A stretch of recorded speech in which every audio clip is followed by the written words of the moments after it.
Olá, a paz de Cristo Jesus. Se você ama a palavra de Deus, está no lugar certo. Eu sou o pastor Ednei Farnella, te dou as boas-vindas a este canal que também pode ser seu. Nós estamos conversando sobre a revista da CPAD, Lições Bíblicas de Jovens, Vigilância, Justiça e o Culto a Deus. Nós estamos estudando os profetas menores, os livros que compõem o Antigo Testamento da sessão profética. E hoje chegamos à lição de número 3. Joel, o poder do Espírito Santo nos últimos dias. Tópico 1, o profeta Joel. Tópico 2, o contexto histórico de sua profecia. E tópico 3, o poder do Espírito Santo nos últimos dias. Não sai daí, porque hoje nós vamos falar sobre este profeta tão conhecido no meio pentecostal, o profeta Joel. Vamos aprender um pouco mais da palavra do Senhor. Olá, queridos, tudo bem com vocês? Eu confesso que eu estou muito empolgado para as lições deste trimestre. Falar sobre os profetas menores é falar sobre homens de Deus que fizeram a vontade do Senhor independentemente do cenário no qual eles estavam inseridos, porque eles profetizaram em uma época em que a mensagem deles não foi bem recebida, em uma época em que havia uma necessidade de arrependimento, uma proclamação de uma palavra de juízo.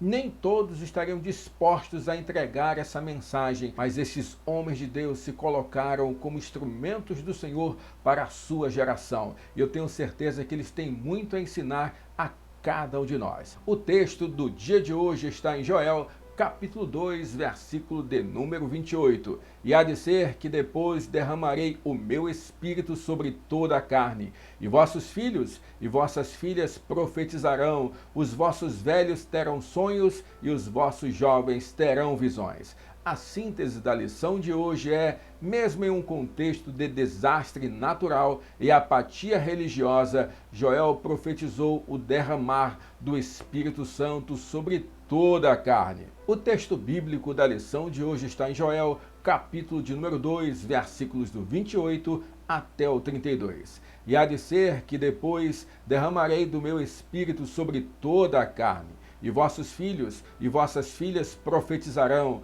os vossos velhos terão sonhos, os vossos jovens terão visões. E também sobre os servos e sobre as servas, naqueles dias derramarei o meu espírito. Versículo 30, e mostrarei prodígios no céu e na terra, sangue, fogo e colunas de fumaça. Versículo 31, o sol se converterá em trevas e a lua em sangue, antes que venha o grande e terrível dia do Senhor. E há de ser que todo aquele que invocar o nome do Senhor será salvo, porque no monte Sião e em Jerusalém haverá livramento, assim como o Senhor tem dito, e nos restantes que o Senhor chamar. Profeta Joel, o profeta da descida do Espírito Santo. Vamos pedir que o Senhor ilumine a nossa mente, ilumine o nosso entendimento. Pai, muito obrigado pela oportunidade que temos de estarmos juntos para aprender a Tua palavra.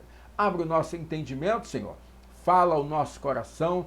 Transmite, Senhor, a mensagem que o Senhor quer deixar gravada em nossas mentes. Que nós possamos ter sabedoria para compreender e fixar essa mensagem, Pai. Abençoa esses irmãos e irmãs que estão conosco acompanhando esta aula, Senhor. Cuida deles, Senhor. Trabalha na mente, na família, no trabalho e nos sonhos deles, Pai. Em nome de Jesus. Amém. Eu quero lembrar que para abençoar a tua vida, nós disponibilizamos gratuitamente os slides desta lição. Basta ir aqui embaixo na descrição deste vídeo, baixe os slides, tanto em PDF quanto em PowerPoint. Você tem a nossa autorização para usar, ministrar lição, fazer modificações. O importante é que você abençoe outras vidas com este material. E quem nos abençoa com a confecção desses slides é a querida irmã Caroline Esperança, cujo contato está também aqui na descrição deste vídeo. Você já é inscrito em nosso canal? Se ainda não é inscrito, se inscreva em nosso canal, nos ajuda a espalhar a palavra de Deus. Já é inscrito e conhece alguém que poderia se interessar pelo material que nós disponibilizamos aqui? Manda esse link para alguém. Vamos aumentar a comunidade daqueles que amam a palavra do Senhor. Queridos, falar de profeta Joel. Todo bom pentecostal vai lembrar de Joel, porque nós temos aquela passagem tão importante de Joel, capítulo 2, versículo 28, que nós já lemos aqui, a declaração profética acerca da descida do Espírito Santo. No entanto, quando nós estudamos realmente o livro do profeta Joel, nós percebemos algumas peculiaridades que para nós muitas vezes passam despercebidas. A primeira coisa que eu quero chamar a tua atenção é que é o segundo livro da seção dos profetas menores. Ele está logo após Oséias, que nós estudamos na lição de número 2. No entanto, a mensagem, a história, o ministério profético de Joel se deu anteriormente ao período no qual Oséias foi usado por Deus no ministério profético. Aí você fala, mas pastor, como pode? O livro de Joel vem depois de Oséias na minha Bíblia. Tudo bem, querido, eu já expliquei isso na lição de número 1, mas não custa reforçar a ideia. A nossa Bíblia está dividida por seções, Novo e Antigo Testamento. O Antigo Testamento ele é dividido em Pentateuco, livros históricos, livros poéticos de sabedoria e a seção dos livros proféticos. Os livros proféticos estão subdivididos em duas partes. Quais são? Profetas maiores, Isaías, Jeremias, Lamentações, Ezequiel e Daniel, e a seção dos profetas menores, a começar por Oséias, seguido de Joel. O livro de Joel possui apenas 3 capítulos, ao contrário do livro de Oséias, que possui 14 capítulos. No entanto, eu quero lembrar a você que a organização bíblica não se dá por números de capítulos, mas sim conteúdo profético, na extensão do livro. Afinal, a Bíblia não era inicialmente dividida em capítulos, isso aconteceu anos depois da formação do cânon. Mas isso é assunto para uma outra lição que nós podemos trazer aqui. Joel aparece então no contexto profético da sua Bíblia, na seção dos profetas menores, falando acerca de uma catástrofe, não de cunho pessoal como era o caso de Oséias.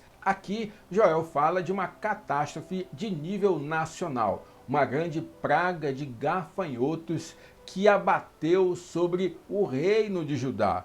Uma situação tão grave que gerou uma devastação tão grande que serviu de ilustração para que o profeta pudesse escrever, dar base à sua mensagem, ao seu livro. E é por esse motivo que o livro do profeta Joel pode ser dividido em basicamente 2 partes. Na primeira parte, o profeta fala a respeito dessa praga, dessa calamidade, da invasão dos gafanhotos e chama o povo ao arrependimento. Na segunda parte, ele fala que há um juízo vindouro sobre a nação. Não apenas isso, ele fala de juízo, mas fala de misericórdia e do derramar do Espírito Santo. Quando falamos em literatura bíblica, nós entendemos que o livro do profeta Joel é aquele que inaugura a questão da literatura apocalíptica judaica, porque vai falar a respeito de contextos de juízo, do dia do Senhor, do grande dia do Senhor, do juízo de Deus. Então nós começamos a ver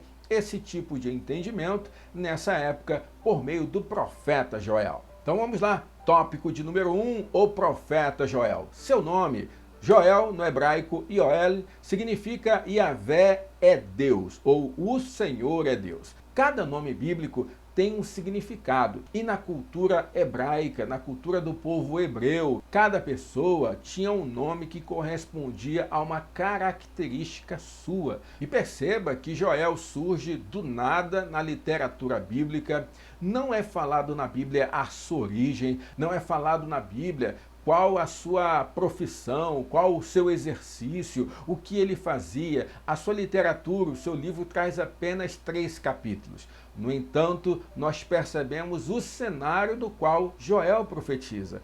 Joel profetiza em um cenário de calamidade. Imagine você em uma época em que a economia era predominantemente agrícola, sendo atacada por uma grande calamidade, uma praga de gafanhotos que devastou a plantação, que devorou tudo. Imagine como ficou a situação econômica daquela nação. Era uma calamidade, era uma época de crise. Então Joel surge nesta época, neste momento difícil, para fazer valer o seu nome e dizer que Deus, o Senhor de Israel, o Deus Todo-Poderoso, era o Senhor. O Senhor é Deus, como o significado do seu próprio nome. Na verdade, é uma mensagem que serve para nós também, porque numa época que nós estamos vivendo, também de calamidade mundial, muitas pessoas chegaram, inclusive, a tecer a ideia do teísmo aberto, de que Deus haveria abandonado a humanidade. Deus cria tudo e então abandona, deixa o homem aos mercê das suas escolhas. Mas, na verdade, nós cremos não no teísmo aberto, nós cremos no verdadeiro cristianismo, que acredita que Deus é o Senhor da história, sempre foi e continua reinando absoluto. Tudo que acontece é vontade de Deus. Deus é aquele que continua reinando absoluto na história. Assim como Joel falou por meio do seu nome, naquela época, dizendo que o Senhor é Deus, hoje, nós como cristãos, precisamos falar: o Senhor é Deus, independentemente das circunstâncias. Subtópico de número 2, para quem profetizou. Perceba que o profeta Joel, o seu nome mesmo, literalmente, é apenas citado 2 vezes na Bíblia Sagrada. A primeira, na abertura do próprio livro, que fala Joel, filho de Petuel. No entanto, a segunda vez já nem aparece mais no Antigo Testamento. Ele é citado apenas uma vez no Antigo Testamento e nominalmente citado apenas uma vez no Novo Testamento. E você sabe quando foi essa citação?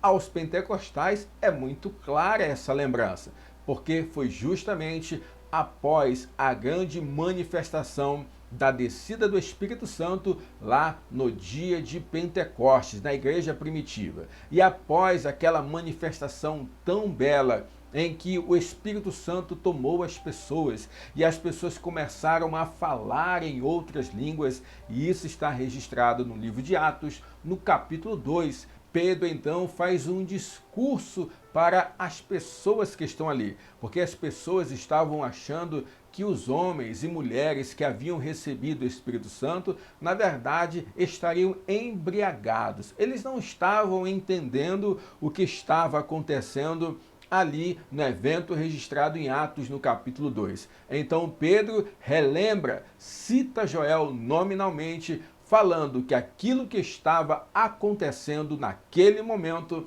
era cumprimento da profecia do profeta Joel, na qual ele afirmara que o Espírito Santo haveria de descer sobre toda a carne. E isso é uma evidência preciosa de que, apesar de o livro de Joel ter apenas 3 capítulos, ser tão curto, está na seção dos profetas menores, ele tem uma importância gigantesca. Ou seja, são pequenos livros com uma grande mensagem. Uma mensagem que não encerrou em sua época, uma mensagem que se cumpriu na palavra profética dada em Atos capítulo de número 2 e continua acontecendo, reverberando até o dia chamado hoje. Hoje nós sabemos que o Espírito Santo habita dentro de cada um que recebe a Jesus como seu único e suficiente Salvador. Mas para quem Joel profetizou?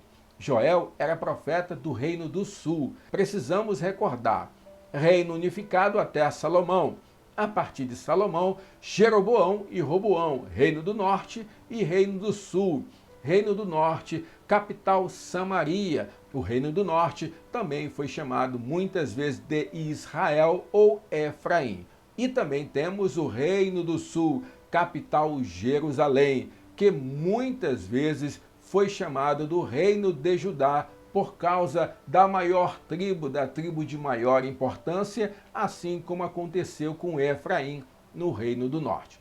No entanto, a palavra profética de Joel, como nós já falamos aqui, não ficou restrita apenas ao Reino do Sul, não ficou restrita apenas a Jerusalém, porque chegou a cada um de nós. Foi reverberada em Atos, no capítulo 2, pela boca do próprio apóstolo Pedro, homem de Deus, seguidor e apóstolo do Mestre Jesus Cristo. Subtópico de número 3, e quando ele profetizou? Os historiadores bíblicos têm muito problema em definir a data específica na qual Joel profetizou. Sabe por quê? Joel não fala muita coisa em seu livro. Joel não cita nome de reis. Joel não fala a época na qual ele está profetizando claramente. O que se pode falar é aquilo que nós podemos inferir dos próprios 3 capítulos do livro do profeta Joel. Nós percebemos que Joel não fala acerca da Síria, não fala acerca da Babilônia, não fala acerca desses inimigos tão falados, por exemplo, na lição de número 2, pelo profeta Oséias. O profeta Joel também mostra muita intimidade com relação ao ofício sacerdotal, a importância do sacerdote, ou seja, ainda não havia uma época de enfraquecimento sacerdotal. Isso vai mostrando para nós um cenário histórico. Além disso, o problema aqui não era a grande idolatria. Então nós já podemos excluir vários períodos, porque nós percebemos no livro dos reis, no livro das crônicas dos reis, que os reis que reinaram no reinado do sul foram homens que alguns fizeram a vontade de Deus, outros não, outros levaram a questão da idolatria, da adoração a outros deuses. Já que Joel se levanta em uma época em que não se falava em Assíria e Babilônia, já podemos destacar o período em que tantas e tantas vezes a Babilônia e a Síria atacaram os reinos do norte e o reino do sul, e principalmente a questão do exílio babilônico. Então o profeta Joel teria obrigatoriamente de ter ocorrido em um período antes. Aí nós precisamos ver um período em que não estava sofrendo com a questão da idolatria. Então a maioria dos estudiosos chegam à conclusão de que Joel haveria de ter profetizado na época do rei Joás, no período em que ele ainda não havia chegado em sua maioridade, período em que ele estava sendo tutoriado pelo sacerdote Joiada. Você conhece a história bíblica. E é por esse motivo que Joel não cita o nome do rei. Ele cita a importância do sacerdote. E na época o reino estava sendo dirigido por um sacerdote. Na época não havia problema com idolatria. Joel não combate a idolatria. Na época o que havia realmente era uma economia predominante agrícola, ou seja, tudo bate com o contexto no qual os estudiosos inserem a profecia de Joel. Então aqui nós precisamos entender. Primeira coisa, a Bíblia não fala exatamente em qual período Joel profetizou.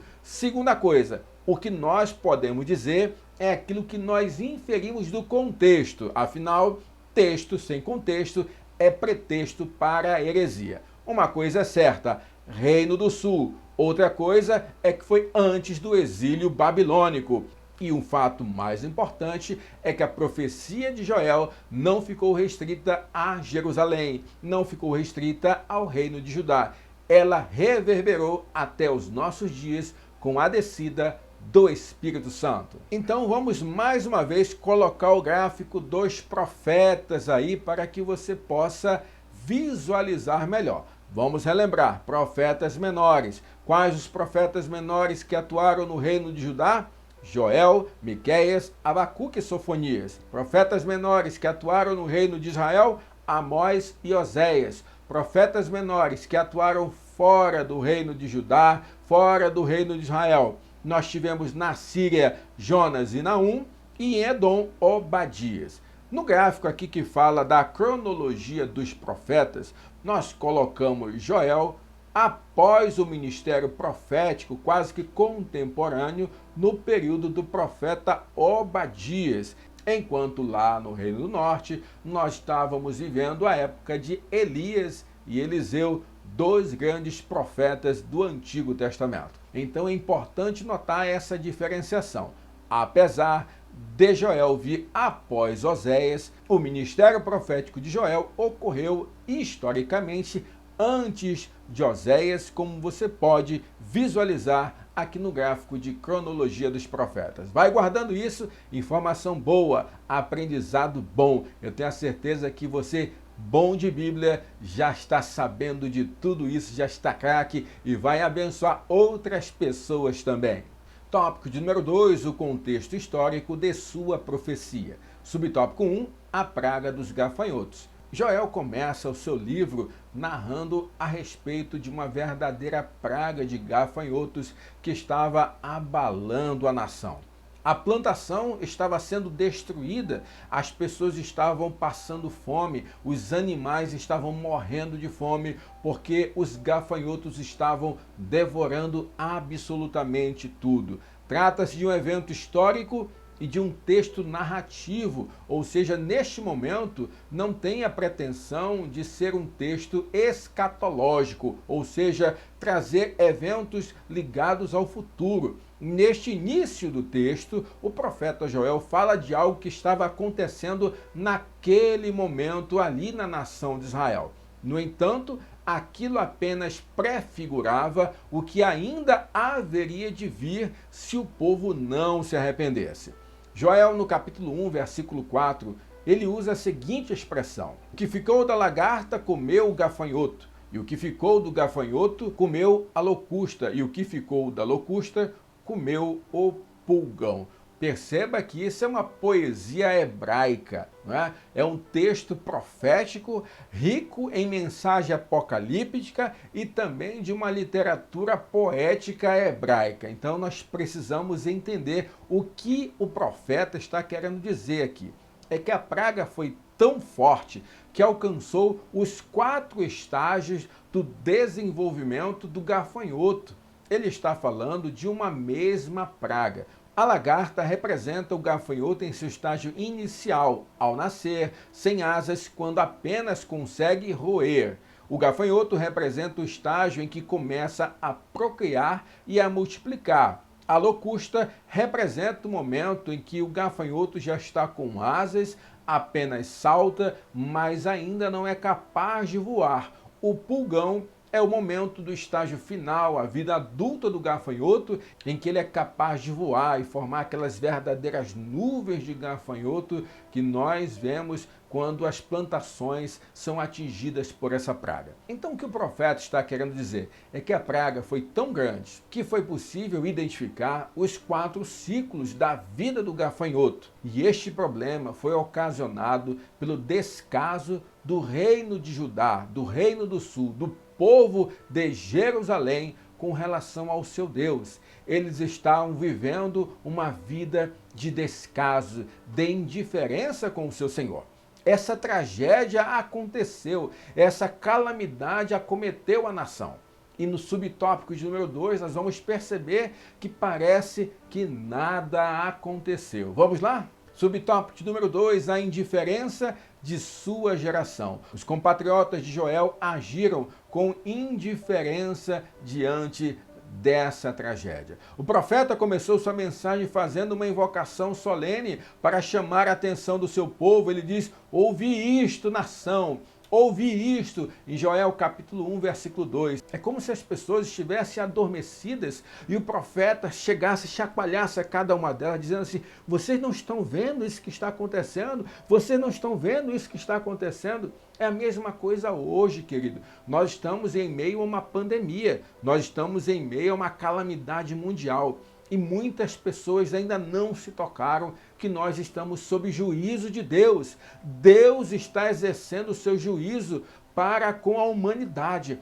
É necessário haver arrependimento. E muitas pessoas parecem que estão adormecidas da mesma maneira que o povo ali do Reino do Sul, do Reino de Judá, estavam diante dessa grande praga dos gafanhotos. E o profeta continua: os ébrios deveriam se despertar, a virgem deveria lamentar, os sacerdotes deveriam gemer e clamar. Querido, a devastação foi tão grande Animais morreram, pessoas estavam passando necessidade, que não havia recursos materiais para oferecer o culto ao Senhor. Você lembra que era necessário haver sacrifícios de animais, ofertas de cereais, não havia nada. O povo não tinha condições sequer de oferecer o seu culto, o seu sacrifício a Deus. Mesmo assim, estavam agindo como se nada estivesse acontecendo. Joel é tão atual. É atual para nós por conta da calamidade.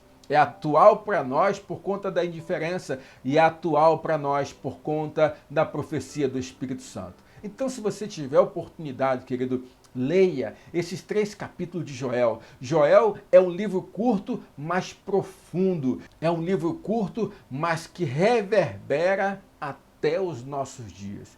Aí você para e pensa, como pode o povo estar indiferente? É só olhar o que está acontecendo hoje. As pessoas estão fazendo a mesma coisa. Nesses dias eu estava proferindo uma pregação na igreja na qual sou pastor auxiliar e eu falava a respeito disso. Nós estamos apenas com um culto presencial na minha igreja por semana. E eu estou ouvindo algumas pessoas falarem assim, pastor, domingo eu não vou, tendo condições físicas, não tendo nenhum enquadramento de comorbidade, e estão falando assim, eu não vou porque eu estou ocupado.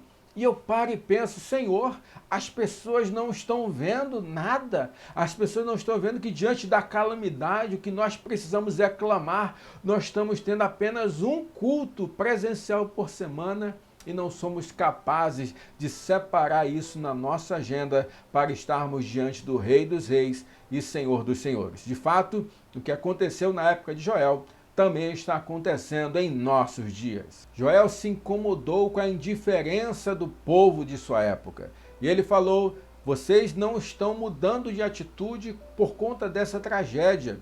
E isso é só o início. Se não houver arrependimento, piores coisas acontecerão. O juízo de Deus ainda será maior para toda a nação. Subtópico número 3, o simbolismo da tragédia. Enquanto no primeiro capítulo, Joel fala a respeito da praga, da tragédia dos gafanhotos, no segundo capítulo, ele utiliza dessa praga acometida para simbolizar algo que ainda haveria de vir. Ele fala de um exército de gafanhotos apontando para uma invasão de inimigos ao Reino do Sul, provavelmente apontando ali para a grande invasão da Babilônia, quando houve então um grande exílio babilônico que durou 70 anos. O povo precisava mudar, o povo precisava se arrepender. É fundamental que desenvolvamos o quanto antes a maturidade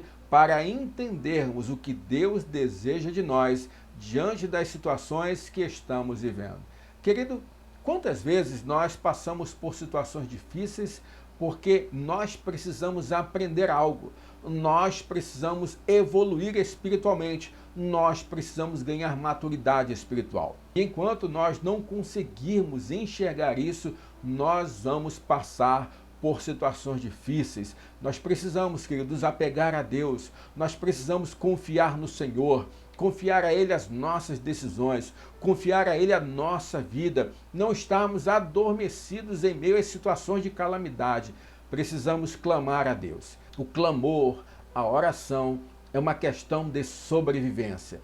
Precisamos nos voltar para Deus de todo o coração. Tópico de número 3, o poder do Espírito Santo nos últimos dias. O livro do profeta Joel é conhecido como o livro da descida do Espírito Santo.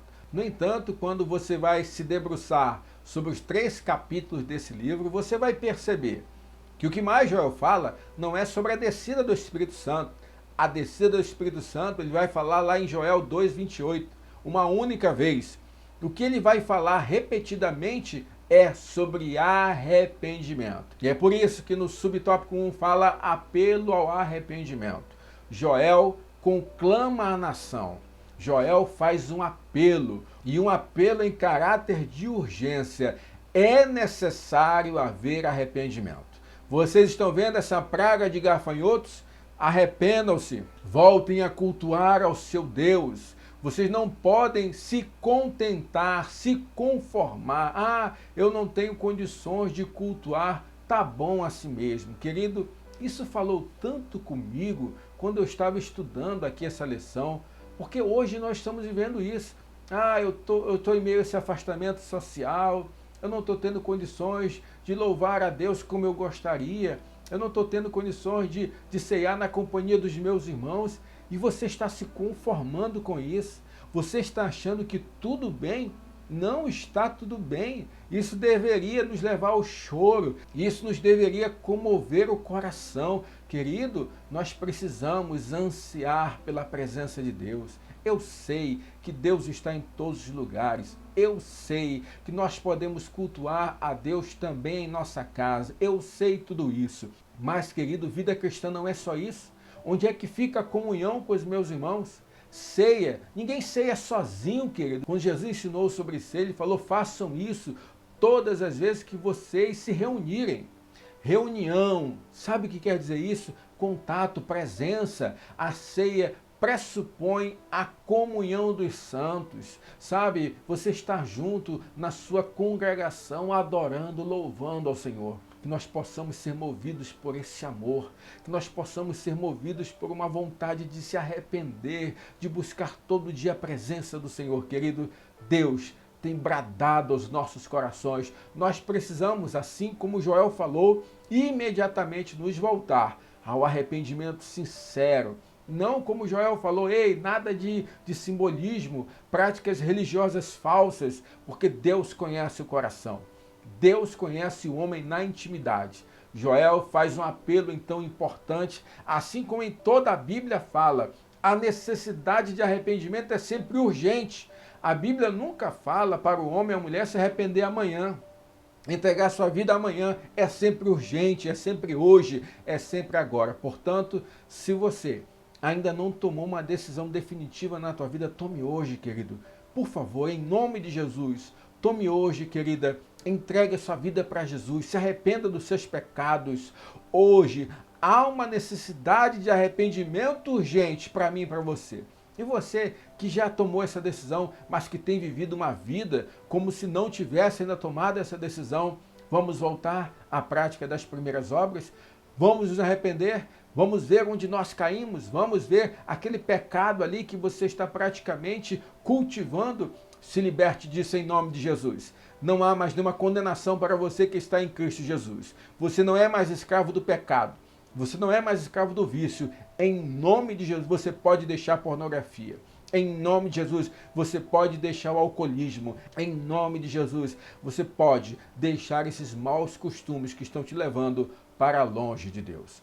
Joel conclama o povo a realizar uma penitência profundamente sentida. Ele fala que eles deveriam rasgar o coração e não as vestes. A nação inteira precisava se voltar para Deus. Os sacerdotes deveriam chorar e clamar pelo povo. Eles estavam tão envolvidos com a política que deixaram suas atividades sacerdotais de lado. Era preciso voltar a interceder pelo povo. Então Joel fala: jejuem, orem, clamem ao Senhor, pranteiem diante do Senhor. E então, a partir desse arrependimento, o Senhor haverá de ter misericórdia e descerá o Espírito Santo. Tome uma atitude, seja um crente de verdade, seja alguém diferenciado, assim como Joel, conclame as pessoas ao arrependimento. Joel, um pequeno livro com uma grande mensagem. Subtópico número 2, bênçãos materiais. Joel traz então a mensagem que se houvesse arrependimento, Deus derramaria provisão, Deus derramaria bênçãos materiais. A resposta viria com a providência dos mantimentos que antes estavam escassos, trigo, vinho e óleo. Deus promoveu agir não apenas como provedor de recursos, mas também como protetor do seu povo. Deus prometeu ordenar aos recursos naturais, à chuva e ao próprio desenvolvimento da colheita e do fruto que fossem derramados na medida correta para trazerem prosperidade sobre Israel. Querido, veja como Deus é bom. Veja como Deus é sempre misericordioso. Eu sempre lembro daquela palavra que Natã deu para Davi. Natã chega, traz a mensagem de Deus para Davi e diz: Davi, eu te tirei lá do meio das ovelhas. Eu te trouxe para o palácio, eu te dei o reino do teu senhor Saul, eu te dei as mulheres do teu senhor, e mais ainda eu poderia te dar, Davi. Mas parece que isso não foi suficiente para Davi. Da mesma maneira, Deus fala com o povo aqui: eu posso te dar, eu posso te abençoar, eu posso ser o teu provedor. E essa mensagem chega para nós, querido. Deus pode ser o nosso provedor. Deus nunca nos prometeu riquezas, Deus nunca nos prometeu luxos, mas Ele prometeu ser o nosso provedor. De nada nós sentiremos falta. Seja no momento de escassez, no momento que nós estivermos passando por dificuldades financeiras, mas nós teremos o básico, a provisão, não teremos necessidades. Deus mostra o seu amor, Deus mostra a sua graça, Deus mostra que Ele pode abençoar a cada um de nós, assim como Ele prometeu abençoar o reino de Judá por meio da palavra profética do profeta Joel. E aqui é importante nós notarmos que Deus está dizendo: o que vocês passaram não representa nada diante daquilo que eu posso oferecer para vocês. A tragédia sendo ofuscada pela bênção de Deus.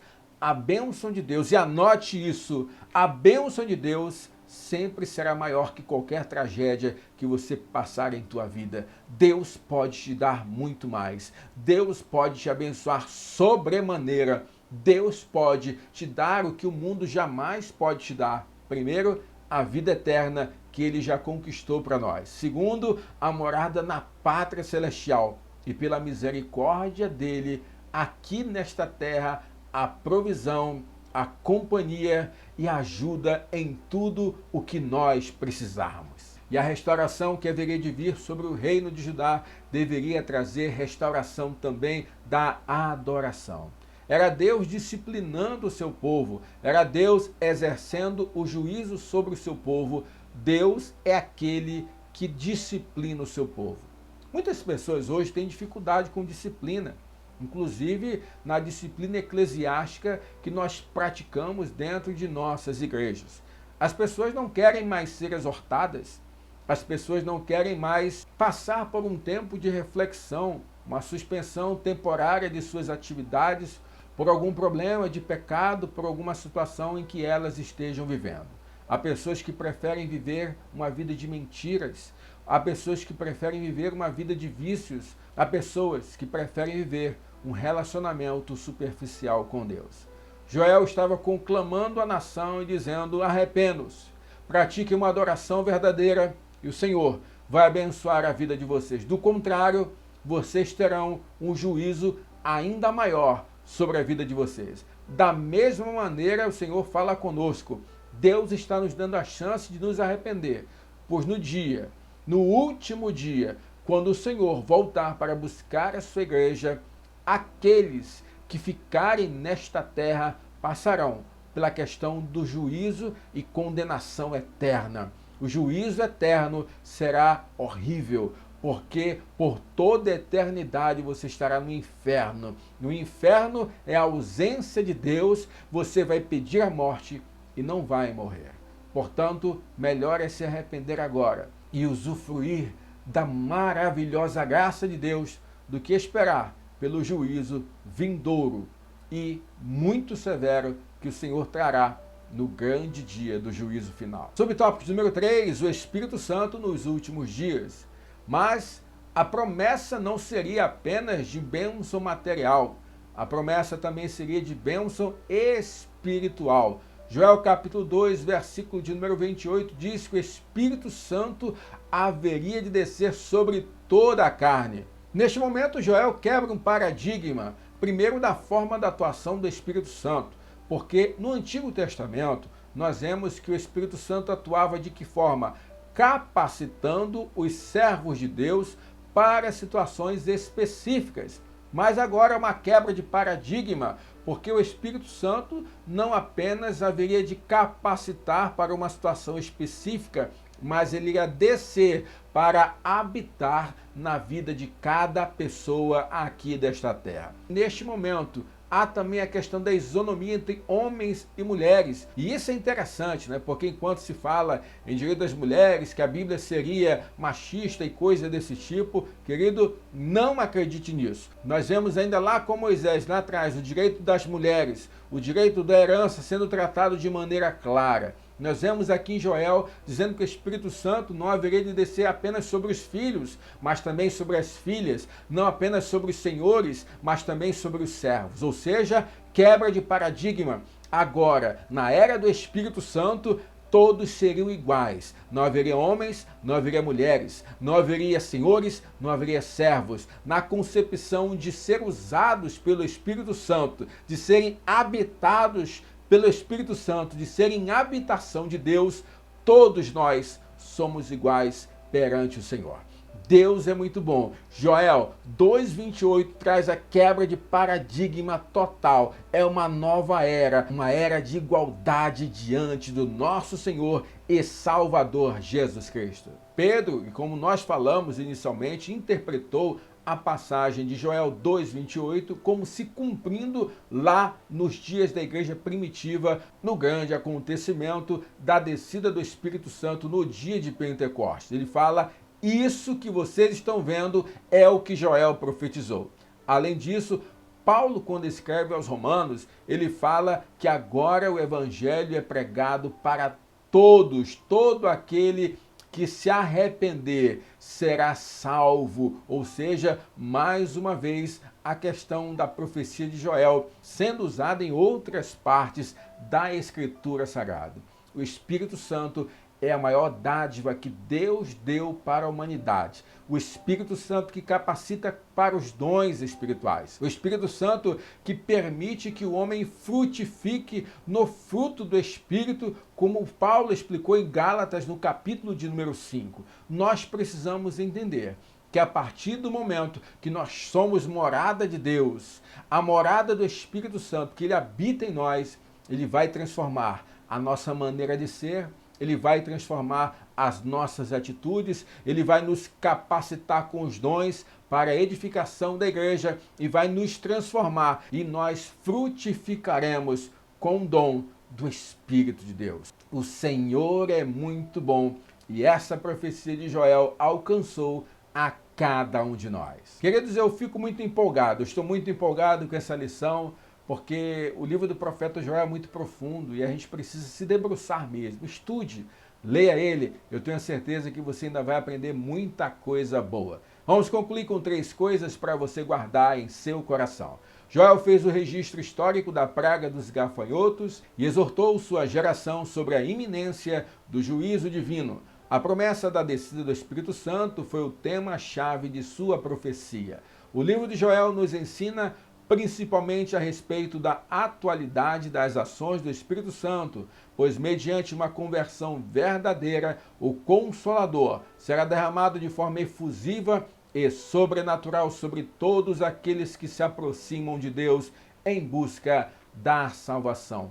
Não esqueça, querido, você é morada de Deus. O Espírito Santo, agora que já foi derramado nesta terra, habita dentro de mim e dentro de você. Vamos orar? Pai, obrigado, Senhor, obrigado por mais essa lição. Obrigado pelos escritos do profeta Joel. Obrigado por tanto ensinamento, por tanta edificação para a nossa vida. Continua conosco falando e reverberando essa mensagem em nosso coração, em nome de Jesus. Amém.